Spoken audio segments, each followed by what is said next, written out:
All right, what's up, you guys? Thank you so much for coming. I'm so excited. I'm actually really, really pumped up for this topic because Tori has seen me just learning a lot about this and even just picking her brain and telling her a lot about it. So before I get into this, I know a lot of this could be a really sensitive topic depending on where you guys are at in your health journey. But I also think it's going to be really beneficial and hopefully give you some clarity on what's been going on. So let me ask a question. Who in here has, I don't want to say who has an autoimmune illness, but who knows somebody that does or knows anything about it? Cool. And maybe once you see examples, you might think, okay, actually I didn't realize that was an autoimmune illness. And again, we'll address this a lot, but this is really going to go for any sicknesses and then really any predisposed health conditions. So it'll be interesting. And please stop me at any time if you guys have any questions. Okay, so let's get into this. Okay, cool. So what is an autoimmune illness? So an autoimmune illness is when the body is really losing that homeostasis state. So you probably remember the word homeostasis in science. So that just means that your body is at a balance and it needs to be at that to function well. So when it's not at a balance, it's always going to try to get back to a balance, right? So an autoimmune illness is when that balance is not happening anymore and the body stays dysregulated long enough and it begins to attack itself. I have that in quotations because that's what most doctors will say is your body starting to attack its own immune system. But we'll get into the ending of what does that attacking actually mean? Because again, we want to stay with that word closely, homeostasis. That's what our body's always trying to do, okay? All right, so types and symptoms. And that non-specific, this is actually a medical term, right? So autoimmune illnesses, there's about 100 of them, which is crazy. And in the medical system, they'll actually say that these symptoms are non-specific because they're so broad, and it's really hard to even dial them into a specific illness. So these are some of the most common ones that we see today in society. So you've probably heard of Hashimoto's or thyroiditis or hyperthyroidism. That's kind of classify that one where we're talking about the thyroid. The next one is rheumatoid arthritis. After that is lupus, and then you have Crohn's disease, and then type 1 diabetes is actually considered an autoimmune illness, which is pretty alarming for me. But one of the things I want to point out is, what do you notice about all of these? Is one of the most common symptoms for all autoimmune illness is this, right? Fatigue, and that's pretty much in all of them. Also with the itis usually just means inflammation, so mostly all itis conditions have to do with inflammation and usually have to do with an autoimmune illness. So just important to know that, right? So anytime you see the word itis, arthritis, somebody else give me an itis word. Thyroiditis, yeah. It's always inflammation, right? So it's just really important to know that of why is there inflammation? Yeah, diarrheitis.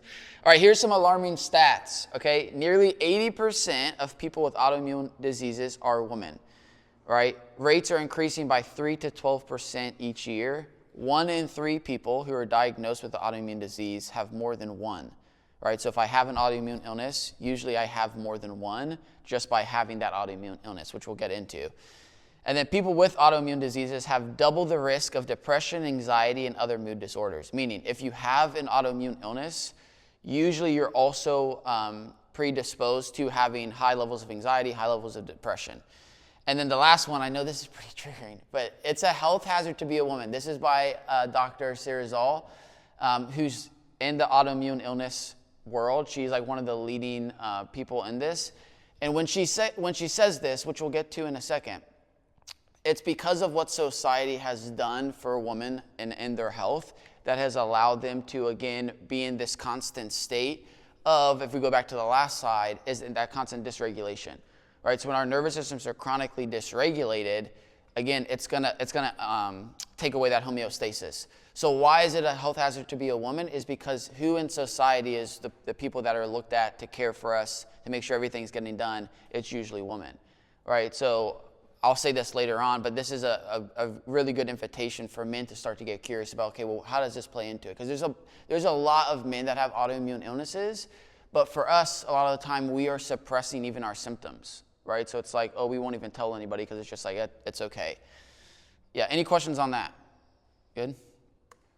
All right, so this is this is my favorite part. So our bodies work on energy and efficiency, right? So our body is not attacking itself, it's protecting. So again, think about the word attacking. That is what is actually happening inside the body. Like if we look at underneath the microscope, like our body is literally starting to attack itself. But let's take this idea of energy, right? Everything that we're doing in our day, me talking right now, you guys sitting, like there's energy happening in your body, right? So for example, Trey, you just thinking right now, like it costs your body energy to do that, right? So if you do not have enough energy, what's going to end up happening? Your body's going to shut down, right? Or things are going to start to happen so that it can conserve the energy. So your body's always looking for the most efficient way to do things. So from a nutrition standpoint, if we look at what drains our energy or what kind of fills up our energy, one is exercise, which is not a bad thing, right? Food, not eating enough food can drain our energy. Relational stress, and you can input any other stress into that, work stress, family stress, anything you want to put in there. And then your big three, right? So you have poor sleep, dehydration, and poor nutrition. So if you're not getting enough of that or too much of it, again, your body's always wanting to be on a level basis, right? So if you guys are working out too much and you're not recovering or not eating enough, again, your body's not going to be on this homeostatic standpoint, okay? So that's really important. And then the main thing, which goes back to that line of, why women are a health hazard, is this idea of attachment versus authenticity. So I've already used this example once. I'll use this banana because I did this the other day. But let's say that this is how you come into the world, okay? Like this is what you're made for. A banana, just imagine there's a stem there. It's perfectly ripe. This is how you come into the world, okay? But because we need attachment to survive, like we need people, we need connection, we will end up losing part of our authenticity, meaning we will lose what we were originally made for, right? And how that happens is, I'll give you an example, is imagine if there's a 3-year-old in here, right? And this 3-year-old says, hey, I really want a cookie before dinner, to their parents, right? What is the parent's natural response to that? No, right. And then what would be the child's natural response to not getting a cookie? Yeah, right. But what do you think that will do to an overwhelmed parent? Make them mad. And then usually the parent might say, hey, I need you to go up to the room. I need you to stop crying, like you're being too much. So then the kid starts to think, okay, well, if I cry, it's my natural response, right? If somebody ran into this door right now, or I yelled really loud and you guys all jumped, I did it at a lecture at George Jenkins. I yelled at everybody and all the kids went like this, right? Like that's their body's natural response. So if we start to suppress that, that is actually us losing part of authenticity, right? Part of how we're made to be. So again, if I'm a kid and I know if I'm showing my anger or my rage or my sadness to my parents and that's not getting accepted, I'm going to say, you know what? I'm going to lose part of that. I'd rather lose part of myself than to lose the attachment. Does that make sense? So when we go back to, again, in society, most women have played this role of people-pleasing, a caregiver, but not because they're wanting to take care of everything around them. It's like if they're taking care of everything around them, that's making their body feel good. So if I have an overwhelmed parent as a child, right, and I see my mom really overwhelmed, and I start helping her around, and she's like, oh, I'm so thankful that you're helping me. This makes mommy feel so much better. That kid is already automatically going to think, okay, the more that I start to care and give to my mother, that's going to calm my nervous system because I'm getting care as I'm doing that, right? Which sends your nervous system into this spiral of every time that I feel dysregulated, I need to go and do something, which then keeps you in this constant state of go, go, go, go, go. And again, I keep saying one, but it's a guy thing for sure. It's just this is where statistics come in from research because that's how society has set us up to live. Any questions on that, on the attachment and authenticity? Does that make sense? About how our nervous systems can really be pushed off into this direction just because we don't want to lose this. And this is subconscious. It's not that we're saying, hey, I want this attachment. Even if your mom is not safe or your parents are not safe, you might know that consciously, but subconsciously you're just I'd rather an unsafe parent than not a parent at all. Right? Again, same thing with abusive relationships. People stay in abusive relationships because they tell themselves subconsciously, I'd rather have a relationship than no relationship at all.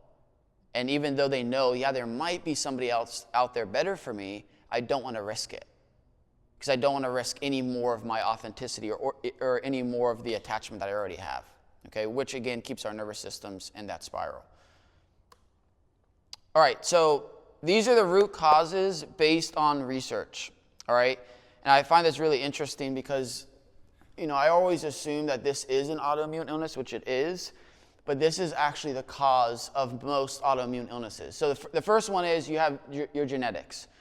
Right, so most people are like, dang, well, if I have this autoimmune illness, it's because my dad had it, my grandpa had it, my great-grandpa had it, right? It's genetics, which is really true, which we can talk about what does that even look like to change your genetics, which again, that's not possible, but when we look at like, hey, how can you even start to minimize what has happened to you?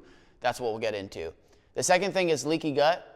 And then the last one are your triggers, right? So any trigger that is in your life, again, whether it's environmental, whether it's relational, whether it is a lifestyle factor, those can be triggers for you, right? So again, if you're not eating enough, if you're for us, we lived in a moldy house, like that's a trigger for our body. If I'm in an abusive relationship, that can be a trigger for my body. So we'll go over each one of those. But this is what's important to know.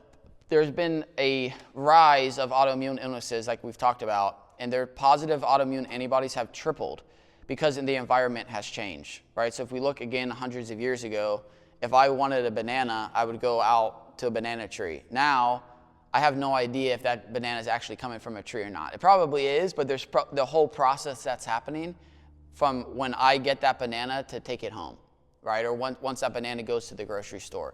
Right, so the environment has changed drastically, right? Our levels of trauma have gone up significantly, our levels of stress, technology, because usually what we're made for is to get up and to be outside all day, right? But we don't have that because I'm going to be stuck behind a computer, and that's what I have to do to survive. So again, since the environment has changed, right, because what they've noticed, what these medical doctors have noticed, our genetics have not changed at all, very, very little. But so why has there been such a rise in these illnesses is because the environment has changed, right? The way that we're living our life has drastically changed throughout the years, and especially now in today's world with kids growing up with this mass amount of technology. All right, so now we're going to go into each one. So leaky gut. So when we talk about the gut, most of us think of like our intestine right here. All right, this is just our gut, but our gut is actually starts in our mouth and goes all the way down to our bum, right? That's what we have to think about, right? So our gut is not just this. Our gut is actually that whole system from when we literally put food into our mouth until it comes out of us, right? So when we talk about leaky gut, that is the lining of your gut. So imagine if you just have this wall all the way down, that goes all the way down until you go to the bathroom, right? When that starts to break apart, and Trey, stand up real quick. I'm going to use this as a demonstration. So let's say, you come to me. Let's say that this is my intestine, right? And we're linked like this. So when the leaky gut happens is when this separation happens, right? So all of the food that's coming into my body, it can start to leave this junction. But this junction's supposed to be super tight. Nothing's supposed to come through here. So if that food and that bacteria goes into my system, what is that going to do? It's going to start to disrupt a lot of other things. And things that are already in my body, if they get into my gut, into my GI tract, that's also going to disrupt a lot. So you can go ahead and sit back down. So again, that is what I want you to imagine when you're thinking about the gut, is there's these tight junctions at every inch, right? And you want to think of it as an army. So imagine Trey and I standing like that, but facing out into the rest of our body, right? And behind us is our gut. So we're trying to let nothing, enter and nothing leave. Right? So when I say you have to feed the soldiers, is because those soldiers are staying there, right, because they have energy, right? So going back to the slide that I said before, our body works on energy. So if these soldiers do not have energy, guess what they're going to go and do? They're going to leave. Yeah, well, why are they fighting there? Like, why are they going to go out and destroy part of our body? Remember, if our body works on energy, right, and we have these soldiers, and they need to stay there, like they need to protect our gut. But they're saying, no, I got to risk going out and go destroy something in our body. Because why? To protect, yeah, but also to conserve what? Energy. Because if I shut down the thyroid if the thyroid is working properly, it's taking up a lot of energy. Right? So if I as the soldier say, hey, I'm going to go and leave, right, and start to attack the thyroid, and we shut the thyroid down, guess what's going to do? It's going to cost our body less energy. And again, the goal is not to keep the thyroid shut down and say, hey, for the meantime, we're going to shut it down, and hopefully the human is smart enough to start to feed us more, and we can get back to curing our leaky gut. Because that leaky gut, again, and all the bacteria that gets into us is what causes all of the other autoimmune illnesses. Again, that just explained how hyperthyroidism happens, right? It's because when our body is not getting enough food, right, or we're not eating enough, or we're not taking care of us, or we have these triggers that are coming in, the body's going to start to break those things down to protect us, just like you said. So the next one, right? Well, what is trauma? Okay, because again, if leaky gut is, I would say, the number one, if you think about a spider web, it's a number one core of why all of these things happen. Well, why is the leaky gut even happening? Right, because I know we talked about not getting enough food, but again, what is keeping us from doing too much? Because again, our body's always working on this energy balance. So if my leaky gut is happening because I don't have enough energy, well then what are the other things that are keeping me from having this energy kind of like backpack, if you will, right? So for example, Trey, how many times a day do you work out when you're in season? 2 or 3, right? So let's say that's like 5 hours of working out. Okay, so that's draining his energy, right? And if he is not taking care of himself and eating enough, right, then his body's going to be in that constant deficit, right? So same thing of what trauma is doing for us is it's keeping your body in this deficit chronically. Like when you wake up, your body's already dysregulated. It's like it's doing these low-level workouts every single day.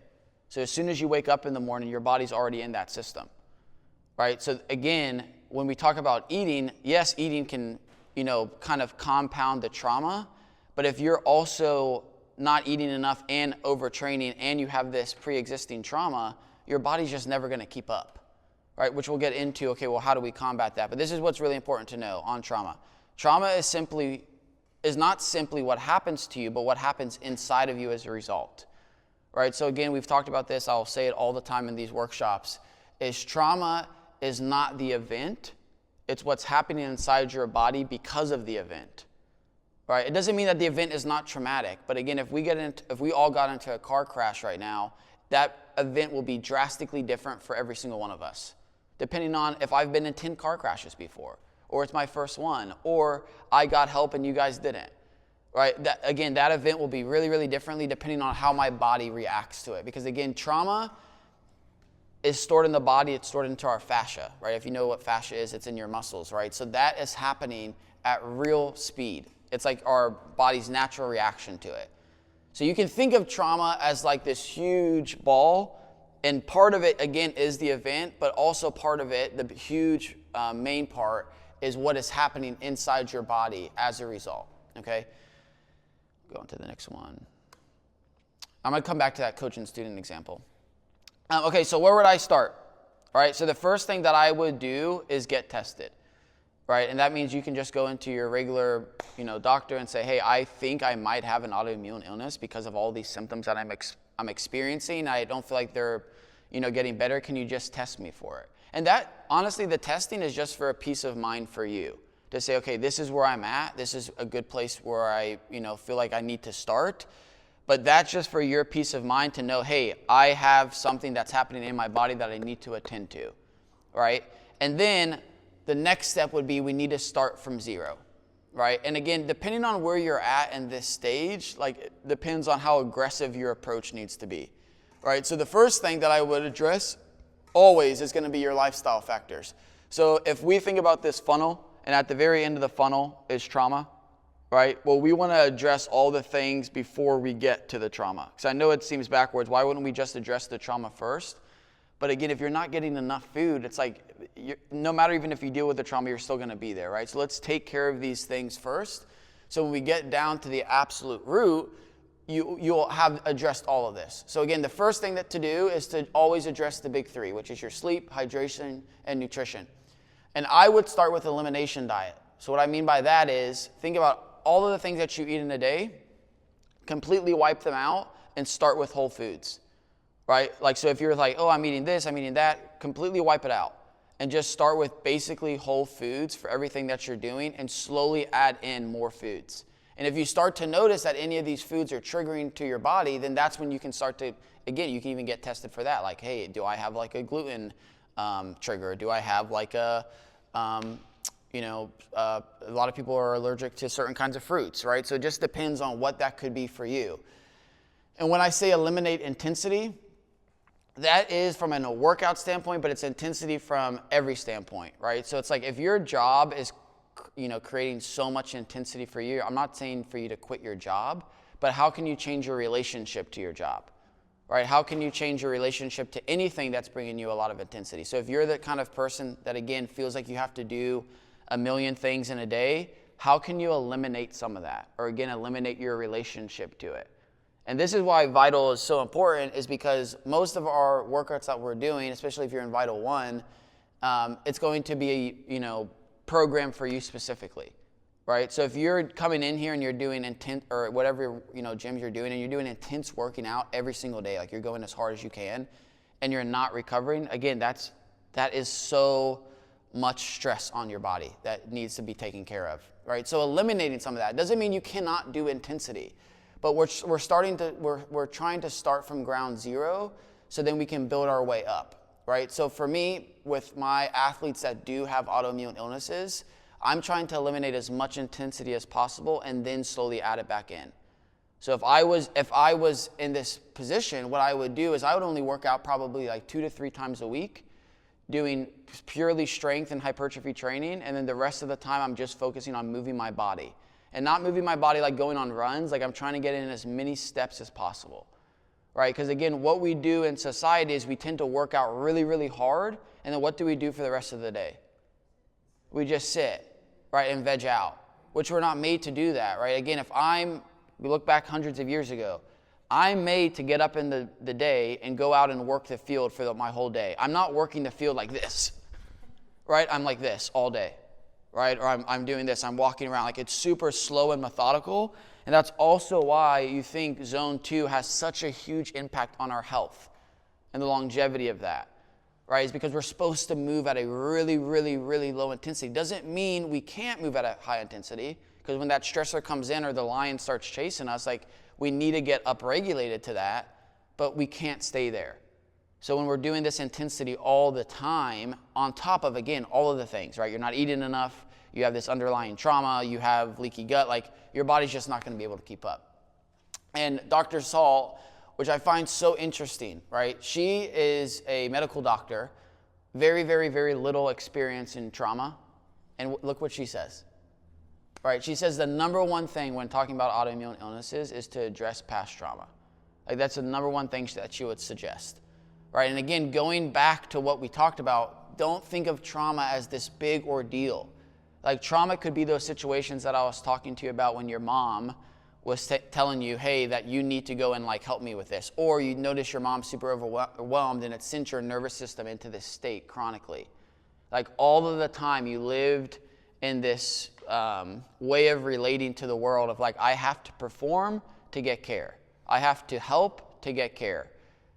It's not what we're made for, right? And that's what keeps your nervous system in this constant state of go, go, go, go. Like that's a lot of intensity for your body to have to feel every single day.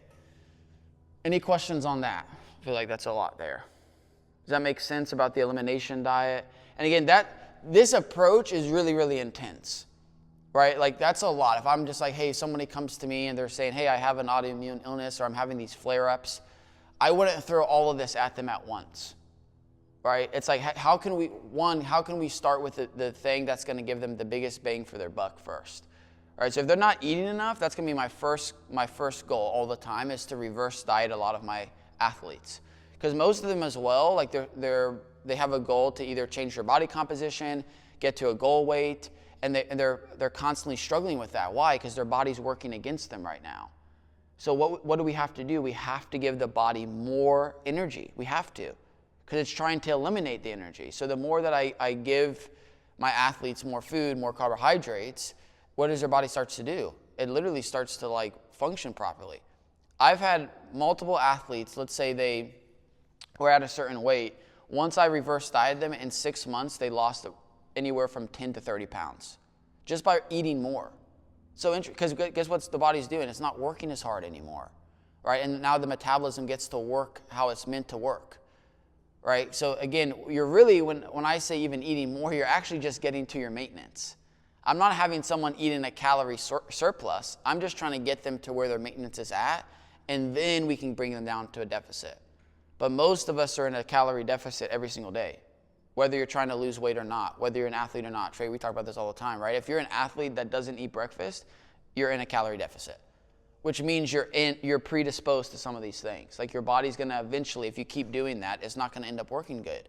And for athletes, it doesn't show up most of the time in illness. It shows up more in like injury. I'm always injured. I can't recover, right? Injuries, again, are not, nagging pain is not supposed to last for years. If it is, that's again a sign that there's something happening in your body that is not recovering. So that's another important thing to think about.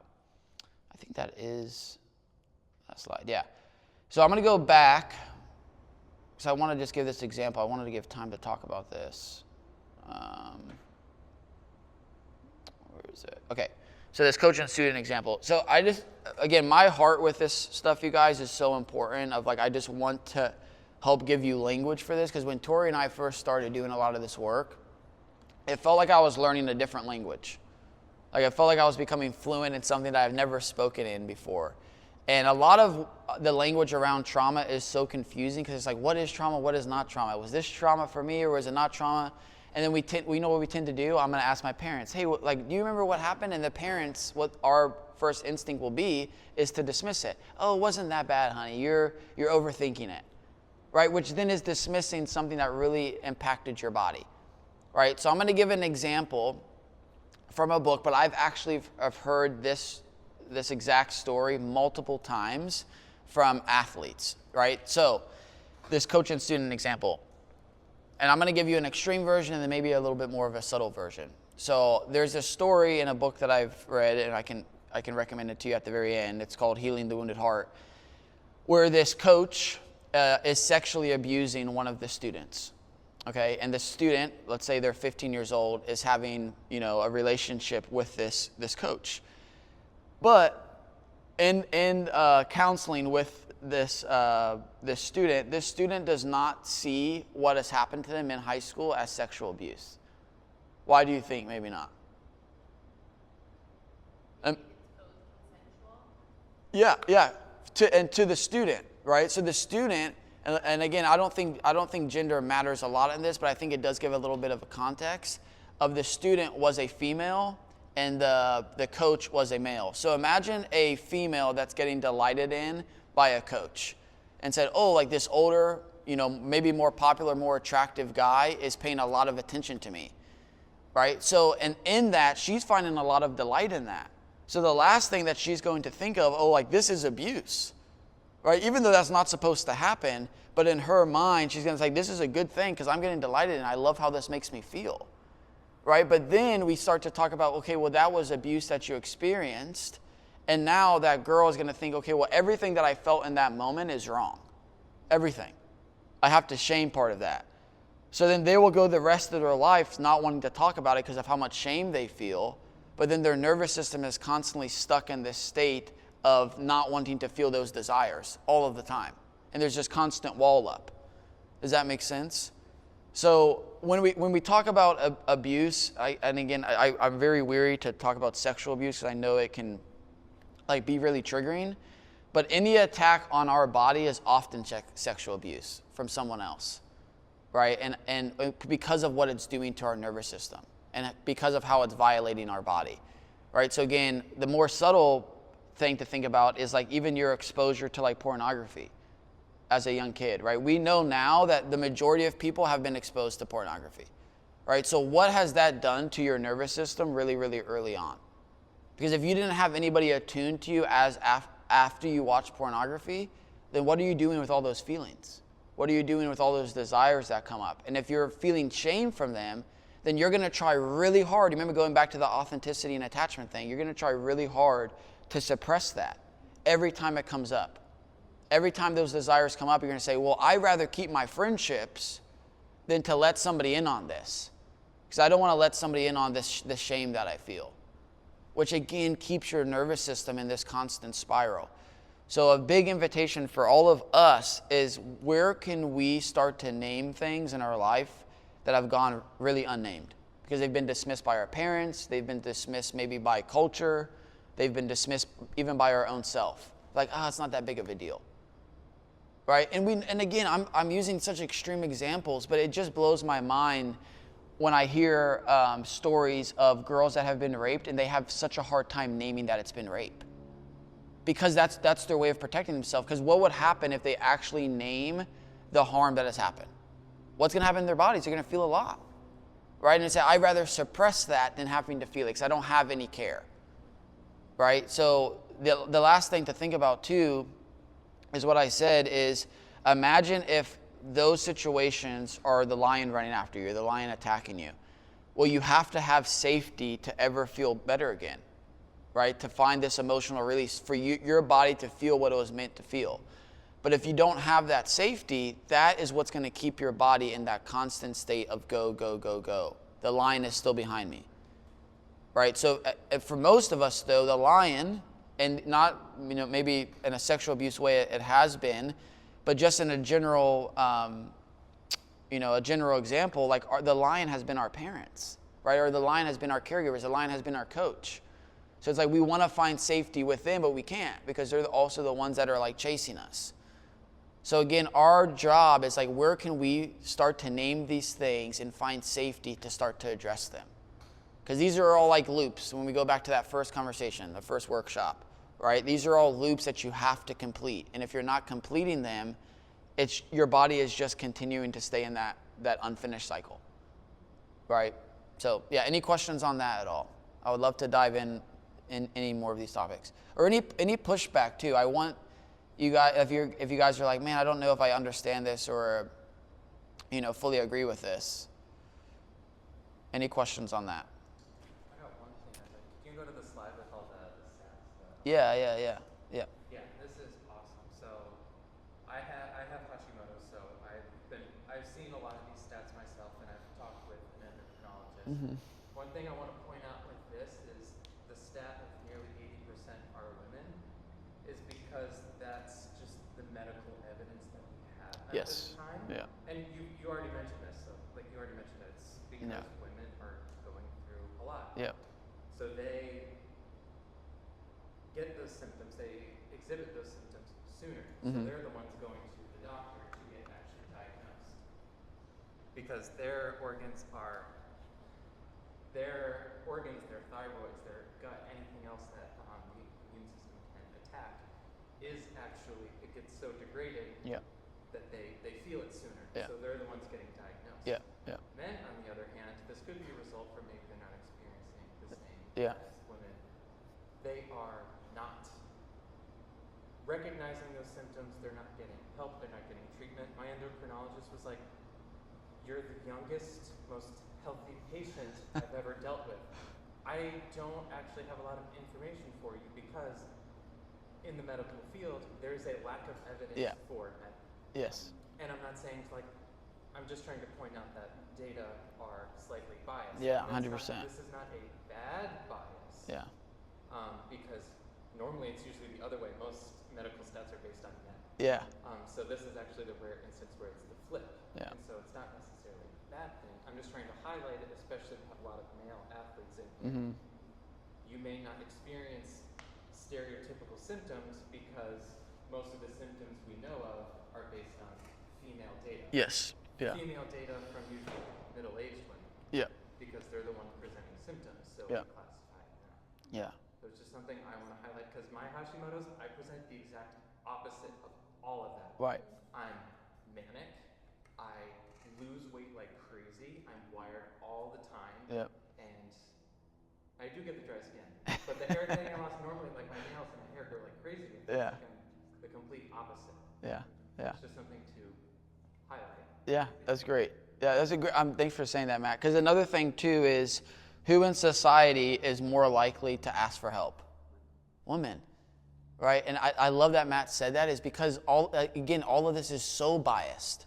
It's so biased. So again, this is an invitation to say, hey, if there's something happening in your body that even your doctor cannot make sense of, that's a good indication of like there's something really, really deep happening inside of you, right? That you just need to start to ask more questions of like, hey, can I really get to the core of this?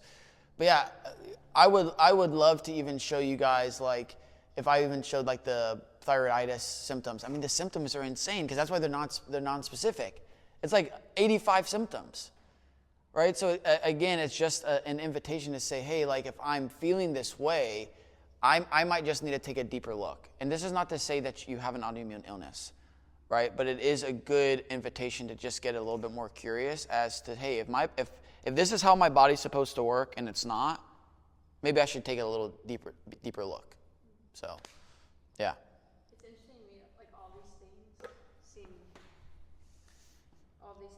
to be like normal in our society. Yeah. It's like, oh yeah, I'm like tired all the time. I feel like every person I talk to says that. Mm-hmm. Where it's like, that's not normal. Yeah. So yeah, it's interesting that a lot of these things are just like some things that we're like, no big deal, we just push on through it. But then it's just like forcing us into the rhythm of autoimmune even more. Yeah. No, yeah. I mean, I saw one doctor say that, even going back to the stat of like the antibodies have like tripled. He believes almost everybody has them now these days, like a high percentage, right? But again, nobody's getting tested to even figure that out. Like I know for sure I have. I just had my blood work done, and my thyroid levels are super high, right? So again, it's like this, and I just like Matt, like I work out, I eat great, but I oftentimes like I feel manic, right? I feel super like overwhelmed, right? It's because there's so much that's happening in my body and so much that's happening in my nervous system that has been going on for such a long time, right? Like even my therapist asked me, like in our couples counseling, it's like, hey, how long have you known dysregulation? And I was like, oh, my whole life.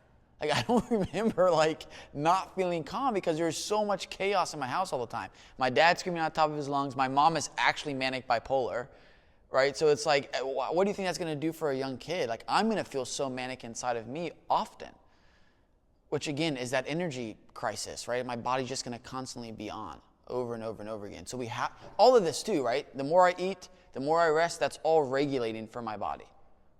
So, yeah. Any other questions? What's stirring in some of y'all's minds? I feel like y'all are. I heard a cool quote this week that said, I'm scared of the monster I created to protect the child inside. And you talk about trauma a lot. Can you talk about like generational trauma and how we from the line? Yes. Running from the line? Yeah, I love that. Kind of the older. Yeah. Can you ask that again? Can you ask that again just in case? Yeah. Yeah, just what you said. Because I think that's good. So I heard a quote that said, I'm scared of the monster I created to protect the child inside. So that kind of relates to generational trauma. If we're used to running from the lion, we eventually become the lion. Can you speak to generational trauma and how we can stop that? Yes. Yeah. So that's when we talk about the genetics, right? So there's really, really interesting studies of families that have grown up in genocide, right? And their kids did not. But what they notice about the kids is that their body and nervous system was prepped and ready, just like their parents. Like their bodies were prepped and ready for a genocide, but yet they weren't in the genocide, right? And again, that's when we talk about generational trauma, is when those stress circles are incomplete, 100% those can be passed down to our kids. And that's when I was in quotations like, oh, we can change our genetics, is because we can rewire our brain. The one thing that we know is, can we rewire our organs? Can we rewire our DNA? Not yet, right? But what we know from science is neuroplasticity is actually a thing. Like it can happen. Our brain is malleable, meaning it can change. So if we can start to rewire those patterns of like, hey, we come into this world like this, and we can train our body from safety and allowing our body to have these, emotional releases, we can start to complete those cycles. And I know maybe you're even thinking about this, David, is like, well, now I'm going to be dealing with trauma that, is not even mine. You know what I mean? Like I'm going to start trying to complete these circles that are my parents. But again, usually, if I'm coming into this world with a nervous system like that, I'm already going to experience trauma, right, in my own life because of how I'm relating to the world, right? It's like the car crash. Like that's going to be a lot more traumatic for me versus somebody else because of how my nervous system is already primed for that, right? And we say that word a lot, right? In the trauma world, it's like we're primed. So even someone getting into an abusive relationship, that's not random. Like they're primed for that, right? So again, when we look at the brain inputs all information through our senses. So when I say, oh, Trey, or I go to Tori and say, this guy, Trey, like he looks like a really like kind dude. That's not random. I'm picking up on cues from other kind people in my life that Trey might have, and that's why it's registering to my brain as safe. So the same thing, if my dad was really abusive, but there's traits about him that my body has found familiar, well, I'm going to get into a relationship subconsciously and be like, oh, I like this person. You only like somebody based off of what has felt familiar and safe for you in the past. Does that make sense? So your body, again, so if you're already prepped for trauma and you come into the world, well, guess what? You're going to continue to pick more trauma for your life, sadly, because that's what your body's prepped for already. So, and again, it's just starting to notice that. And again, generationally, like, yeah, I think there's a lot more work that I could even do. Like, what are the things that my father has experienced, which I know that I didn't know until I was 20 years old that he was sexually abused. Then it makes so much sense of how our bodies were talked about growing up. Don't let anybody touch you. Mom and dad can't see. Like, so there's all this secrecy and shame for myself and no curiosity and questioning. Because he felt so much shame for what happened to him and he wanted to protect the hell out of us. Right? So like literally no one could see us. No one could touch us. And it's like, well, then I feel so much shame about my body and what I'm experiencing. Right? But that's my dad's trauma playing out. That's how he's coming into the world, and it still affects me a lot. Does that kind of answer your question? Well, more so, we have a 16 and 21-year-old. Yeah. What about the next cycle? We don't want to become the lion more so. Yeah. Our kids who are already kind of developing and in the world. So Yeah. we're the only ones with kids here probably. So Tori, no, I'm just kidding. Generation. Yeah. I think if I could. Yeah. So this is like not. It's like share the talking stick. Yeah, I might throw it on the ground. It's expensive. So my family, my grandma, my mom's mom, but she's adopted, so this is not even genetic wise because she's not her child. My grandma, if you say the word snake, she could have a heart attack. That's how scared she is of snakes. And that just being the way that they postured themselves in their house, like my grandpa would check the newspapers and movies before they watched movies, and like to make sure that the word snake was not around. My mom, growing up in that, just the way that they postured themselves, is terrified of snakes. Terrified. Like we can say it, but she like literally will start gagging. Like she's like having a visceral reaction. My sister and I are terrified of snakes. Like to the point I used to like scream the F word and sprint a mile if I even like thought of one. So with that, what I've noticed saying like generational trauma, obviously that's not genes and not like, that's more like the posture of being around it. But my grandma was there. My mom just assumed that role and never did any work for herself to be not afraid of snakes. My sister and I learned this way of being. My sister is terrified of snakes, and I have done the work to not be afraid of snakes. I still am, but I've exposed myself enough to it and have been aware of the phobia that I don't want, and so that has led me to a different path. Because Connor has been like, hey, today you're going to touch a snake. And I'm like, F you. But you're right. So I've had these tiny little things where now I'm like very still afraid, but not as much. Yeah. So what I'm saying is oftentimes I think generations, why it continues is because no one chooses to like pause and like notice the patterns of families, and so it just continues and continues and continues. It's both nature and nurture. Oh yeah. It absolutely is. Yeah. So it is in your genes. Yeah. But if we can shift even the way that our like neurons are working in our body, and then I have a baby that has like a little bit different genetic disposition, and then that has like my child has a little bit less, like slowly our bodies will shift gene-wise. Yeah. But I think nurture-wise too, if we don't put in the work intentionally to change things, then things won't change. Yeah. And so I see that, and I have a lot of similarities to my mom, which I feel like I am like sometimes like, wow, like this is my mom, of course, but at the same time, I'm like, there are some things that I don't want for my own family, and I have to intentionally do that. And if I didn't, I would be the exact same way. So I think awareness and intentionality has been missing for a long time within generations, and it takes a lot of work. Yeah. Like I think that's why we're like, continuously stressing the trauma piece, because if we don't ever address things, then nothing will ever change. Yeah. Like we would be 100 generations of scared of snakes if I don't do the work to not be afraid of snakes. Yeah. And I know that's very surface level, but I think that's great. Yeah. Like, and again, just to even go back to what you were saying, David, of like, well, the fear of like you guys becoming the lions is noticing where in your life has your style of relating been a way of protecting yourself, right? So a lot of times when parents are really overprotective of like, oh, don't do this, honey, is because that has given you safety in the past. So again, our goal is like we all are supposed to be securely attached, right? So where in our insecure attachment, whether it's anxious attached, whether it's avoidantly attached, how has that affected the way that we have grown up and that we're raising other people? I mean, Tori and I don't have kids, but we spend a crap ton of time with kids. And how many times do I notice when I'm saying something or I'm doing something? Like last night we had youth, and I just noticed myself doing so many things that was for my benefit, not the kids. It was so that I can feel better, right? Like, stop talking so much, you're annoying me, which I didn't say. But I would say it in a way so he stops talking, right? So again, that's what we have to know. It's like, okay, well, what are we made for?